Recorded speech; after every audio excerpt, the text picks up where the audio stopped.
Sahabat Fresh Juice, sesaat lagi kita akan mendengarkan Fresh Juice Senin 18 Desember 2023 bersama Feica Novi dari Jakarta. Selamat mendengarkan.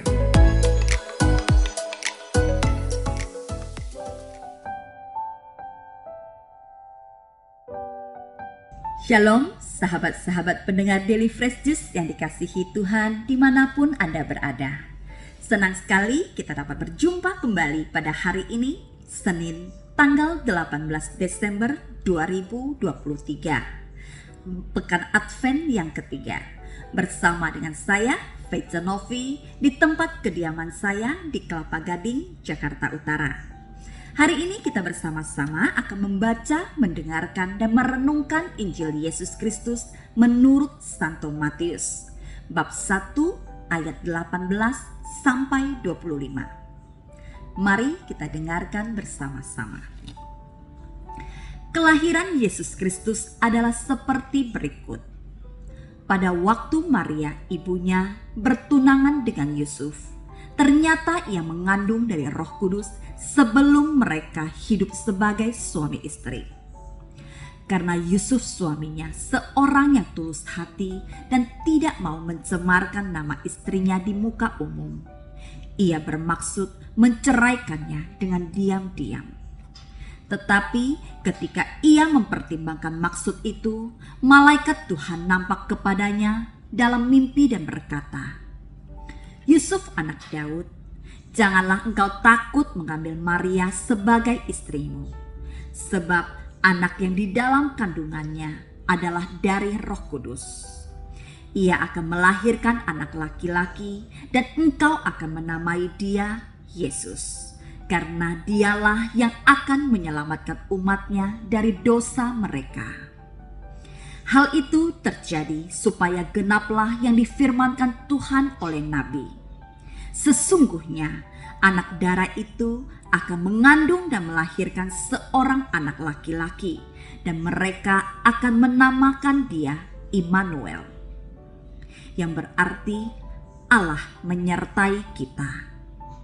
Sesudah bangun dari tidurnya, Yusuf berbuat seperti yang diperintahkan malaikat Tuhan itu kepadanya. Ia mengambil Maria sebagai istrinya, tetapi tidak bersetubuh dengan dia sampai ia melahirkan anaknya laki-laki. Dan Yusuf menamakan dia Yesus. Demikianlah sabda Tuhan. Terpujilah Kristus. Sahabat-sahabat pendengar Daily Fresh Juice yang dikasihi Tuhan, tadi kita sudah mendengar Injil tentang kelahiran Yesus Kristus. Di dalam kisah kelahiran Yesus Kristus kita menjumpai ada dua tokoh utama yang sangat dihormati dalam gereja Katolik setelah Yesus, yaitu tokoh kudus Bunda Maria dan Santo Yusuf. Nah, dalam kesempatan hari ini saya ingin mengajak sahabat-sahabat sekalian untuk mengenal tentang devosi-devosi yang ada dalam gereja Katolik. Sebelumnya kita pahami dulu bahwa gereja Katolik mempunyai 3 dasar iman, yaitu Alkitab, magisterium atau kuasa mengajar, dan tradisi. Nah, devosi adalah bagian dari tradisi Katolik. Devosi adalah bentuk doa yang diakui oleh gereja sebagai bentuk praktek kerohanian yang menjadi sarana bagi umat untuk membangun iman dan menerima rahmat Tuhan. Tapi devosi bukan bagian dari liturgi. Nah, ada banyak sekali devosi-devosi dalam gereja Katolik.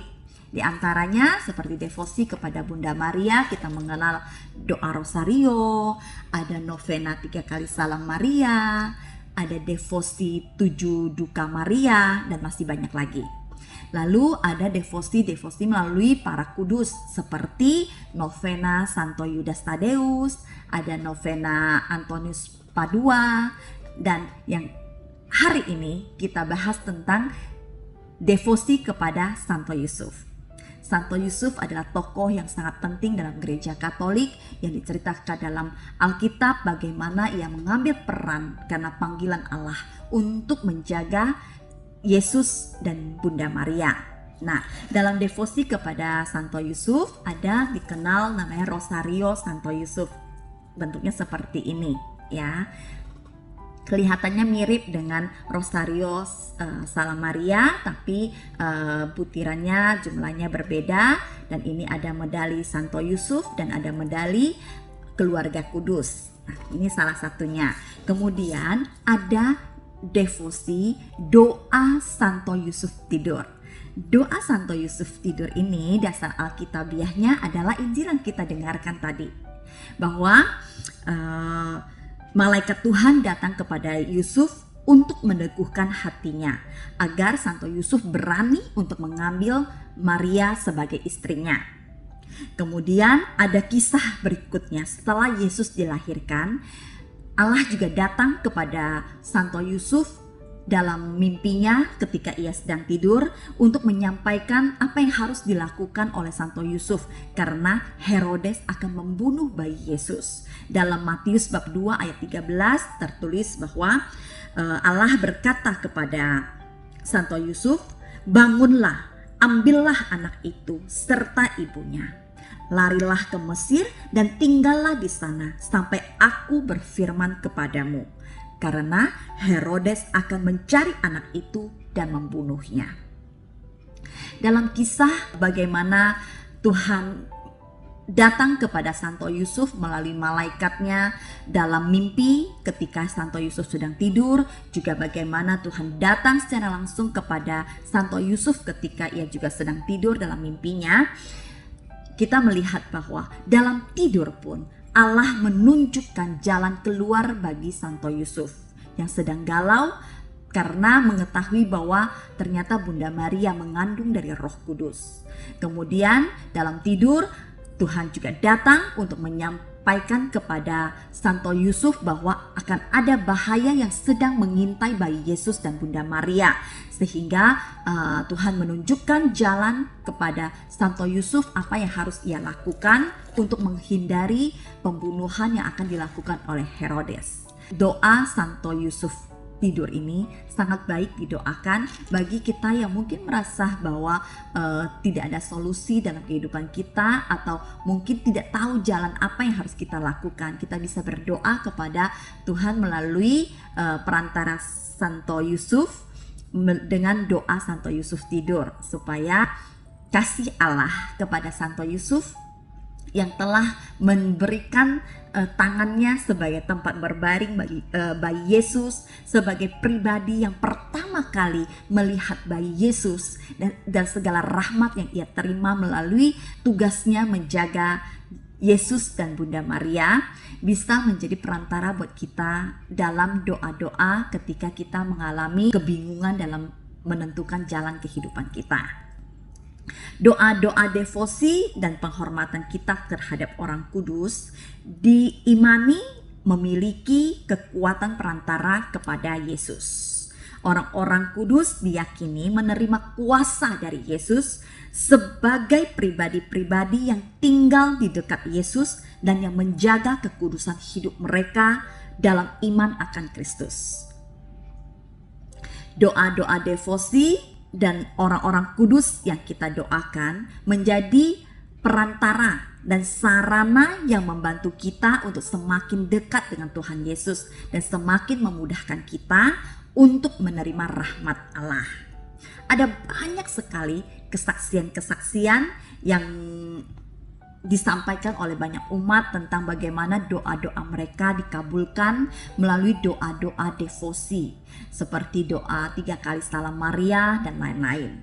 Tapi ada juga umat yang bersaksi bahwa mereka mengalami kebingungan, juga mengalami rasa khawatir ketika mereka tidak bisa mewujudkan komitmen awal mereka dalam mendoakan devosi pada hari atau waktu tertentu secara rutin. Contohnya, ada yang berkomitmen akan mendoakan doa 3 kali Salam Maria setiap hari di jam tertentu. Tapi karena satu dan lain hal ada terjadi halangan, sehingga di waktu yang sudah ia tentukan ternyata tidak memungkinkan untuk mendoakan devosi yang akan ia doakan itu. Sehingga dia merasa takut, merasa bingung karena merasa dikejar oleh rasa bersalah.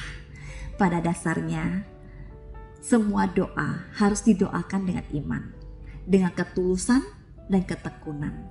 Kita jangan terbelenggu oleh aturan-aturan dalam mendoakan devosi-devosi itu. Jangan terbelenggu oleh waktu, juga tidak terbelenggu oleh hal-hal lain. Tapi sungguh baik adanya jika kita bisa menentukan waktu khusus untuk berdoa dan tempat yang khusus untuk berdoa. Itu akan sangat baik. Tapi jika ada alasan yang sangat mendesak, maka itu tidak menjadi sesuatu yang akan membawa kita kepada dosa yang besar.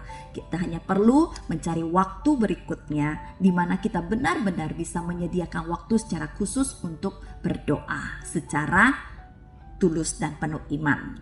Doa yang dikabulkan adalah doa yang didoakan dengan iman yang teguh. Dan jangan lupa bahwa setelah doa-doa kita dikabulkan, kita harus bersyukur dan memberikan kesaksian bahwa doa kita telah dikabulkan. Untuk apa? Supaya ada semakin banyak lagi orang-orang yang juga mengalami keselamatan seperti kita. Orang-orang yang bisa keluar dari permasalahan mereka berkat mendengar kesaksian kita dan ikut berdoa dengan devosi-devosi yang pernah kita doakan. Selamat berdevosi. Saya sendiri juga berdevosi pastinya kepada Bunda Maria melalui doa rosario setiap hari.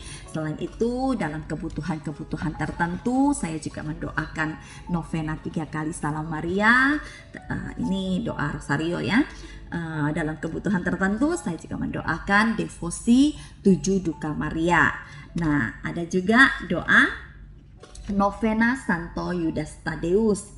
Ini doa juga sangat luar biasa. Tapi saya yakini doa-doa saya terkabul karena Tuhan kita adalah Tuhan yang sangat berbelas kasih. Dan para kudus yang kita doakan dengan perantaraan mereka juga adalah orang-orang kudus yang selalu melihat ketulusan hati kita.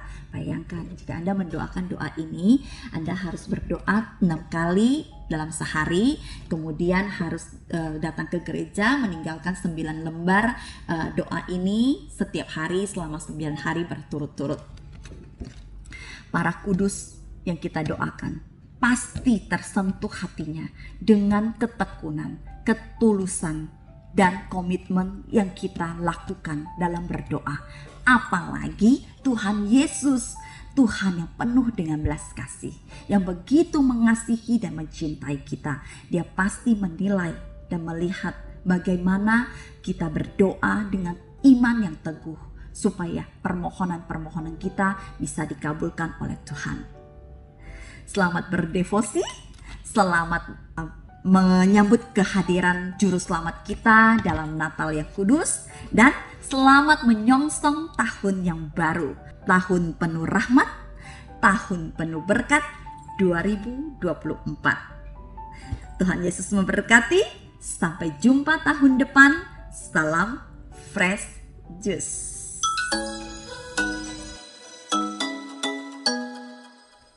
Sahabat Fresh Juice, kita baru saja mendengarkan Fresh Juice Senin 18 Desember 2023.